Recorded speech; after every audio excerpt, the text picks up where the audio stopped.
Good morning सभी student को। कक्षा 11वीं फिजिक्स भौतिक विज्ञान की ऑनलाइन क्लासेस में आपका स्वागत है। अपने टॉपिक चल रहा था डायमेंशन विमा। विमा किसे कहते हैं ये अपने बार बार पढ़ा, अच्छे ढंग से अपने को याद रखना है कि जब किसी भौतिक राशि को द्रव्यमान, लंबाई और समय की घात के रूप में लिखा जाता है तो वो विमा कहलाती है। अभी तक अपने 19 भौतिक राशियों की विमा पढ़ ली है। कल का क्वेश्चन था ऐसी 3 भौतिक राशियों के नाम बताइए जिनकी विमा और मात्रक एक समान होता है। तो 3 भौतिक राशि कौन कौन से थी? बल, आघूर्ण, कार्य और ऊर्जा। आज का प्रश्न ये रहेगा, आज वाला जो पार्ट है उसको शामिल करते हुए उसमें जो भौतिक राशि आ रही है उसका नाम लिखते हुए आपको प्रश्न बताना है। ऐसी 2 भौतिक राशियों के नाम लिखें जिनका मात्रक और विमा सेम है। 2 में से एक भौतिक राशि अपने आज पढ़ेंगे। तो आज का पॉइंट अपना है 20 नंबर, प्रतिबल।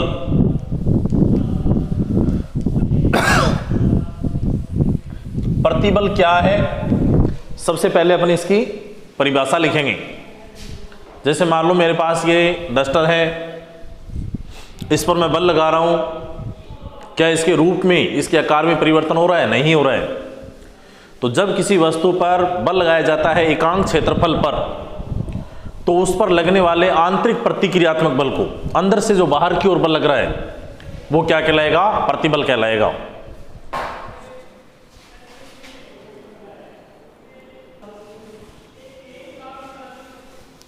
वापस सुनना है आपको। किसी वस्तु के एकांक क्षेत्रफल पर लगने वाले आंतरिक प्रतिक्रियात्मक बल को प्रतिबल कहते हैं। आंतरिक प्रतिक्रियात्मक का मतलब, जैसे मान लो इस डस्टर को मैंने दबाया, दब ही नहीं रहे क्योंकि अंदर से बाहर की ओर एक बल लग रहा है जो एकांक क्षेत्रफल पे लग रहा है, तो ये बल क्या कहलाएगा? प्रतिबल कहलाएगा। परिभाषा वापस आपको रिपीट कर रहा हूं, वापस बता रहा हूं। किसी वस्तु के एकांक क्षेत्रफल पर लगने वाले आंतरिक प्रतिक्रियात्मक बल को प्रतिबल कहते हैं। अब प्रतिबल का कोई साइन अपने को यूज नहीं करना, सीधा नाम लिखना है। तो प्रतिबल बराबर आ जाएगा बल बटा में क्षेत्रफल। ये इसका फॉर्मूला बनेगा। क्या बनेगा? बल बटा में क्षेत्रफल। बल को अपन किससे रिप्रेजेंट करेंगे? F से, और क्षेत्रफल को A से। तो प्रतिबल बराबर क्या है? F बटा में A, यानी बल बटा में क्षेत्रफल। अब अपने को क्या करना है? इसका सीजीएस पद्धति में मात्रक लिखना है। कौन सी पद्धति में? सीजीएस। सीजीएस पद्धति में अपने मात्रक लिखेंगे। सी का मतलब क्या है? सेमी, यानी लंबाई किस में होगी? सेंटीमीटर में होगी। जी का मतलब है ग्राम, यानी द्रव्यमान किस में होगा? ग्राम में होगा। और एस का मतलब है सेकंड, यानी समय किस में होगा? सेकंड के अंदर होगा। तो बल का मात्रक होता है सीजीएस पद्धति में क्या होता है? डाइन। और क्षेत्रफल का क्या आएगा? Semi square. ये मात्रक आ गया। इसी प्रकार अब अपने को लिखना है एमकेएस पद्धति में। एमकेएस का मतलब है कि लंबाई, एम यानी एम का मतलब मीटर, लंबाई किस में होगी? मीटर में होगी।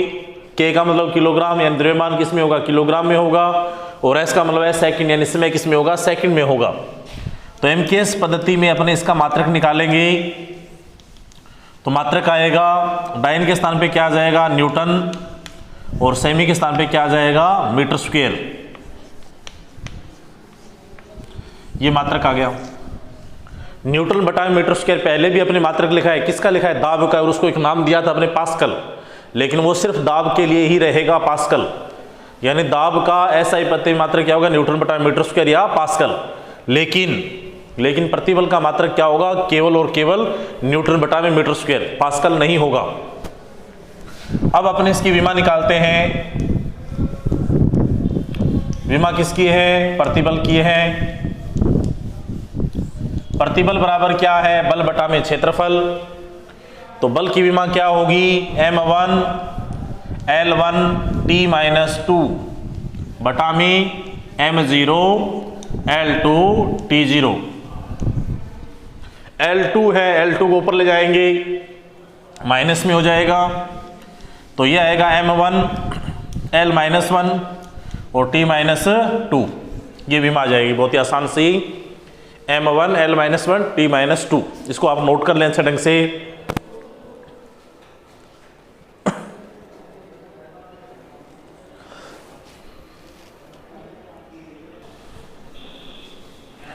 इसके बाद में 21 नंबर है भौतिक राशि विकृति।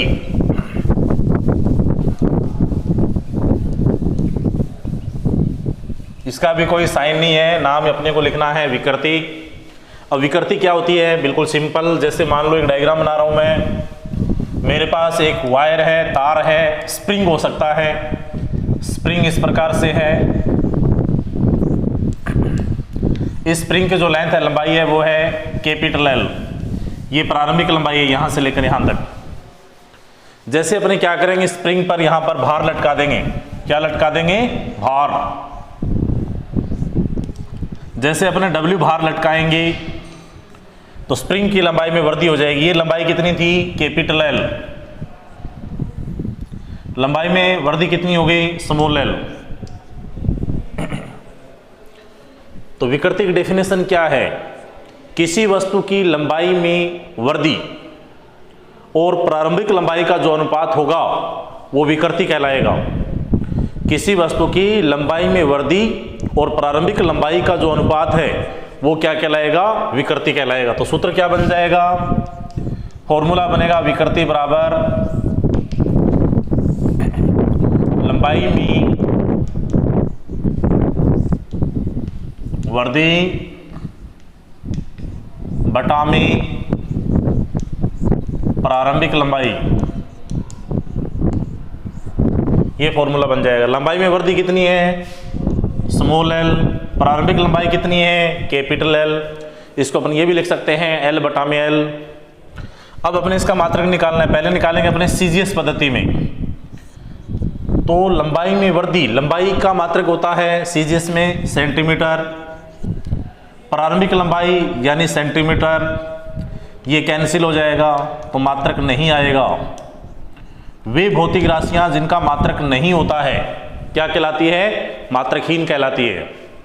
इसी प्रकार एमकेएस में लिखें, चाहे कोई सी पद्धति में लिखें, सेम रहेगा। लंबाई में वृद्धि मीटर, प्रारंभिक लंबाई मीटर, कैंसिल हो गया तो ये भी क्या आ जाएगा, मात्रकहीन।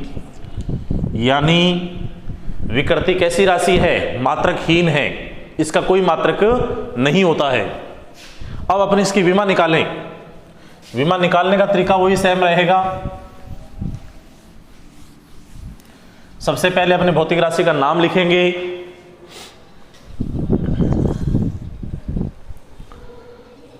विकृति ऐसे नाम लिखेंगे, विमा, फिर है विकृति, एल बटा में एल।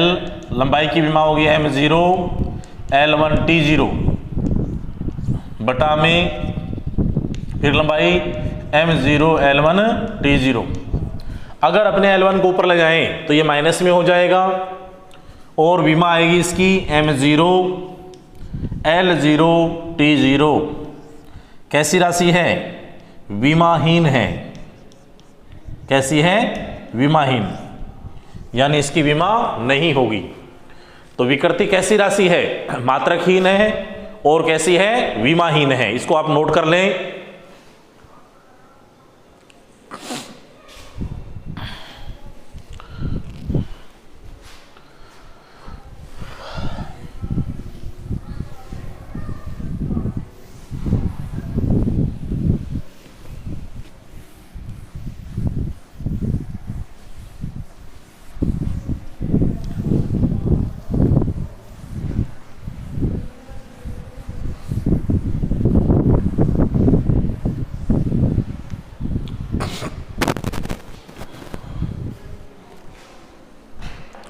इसके बाद में है 22 नंबर,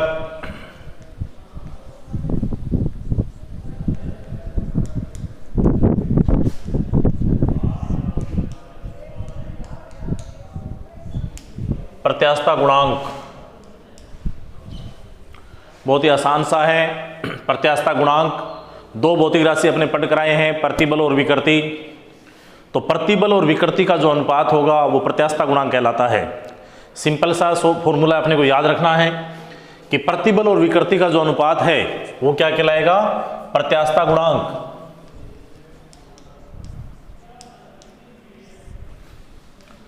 प्रत्यास्थता गुणांक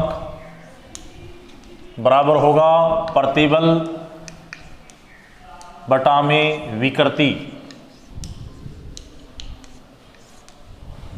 ये फॉर्मूला है, हमें याद रखना है सूत्र। ये किसी वस्तु पर लगने वाले प्रतिबल और उसमें उत्पन्न विकृति का जो रेशो होगा, अनुपात होगा, वो क्या कहलाएगा? प्रत्यास्थता गुणांक।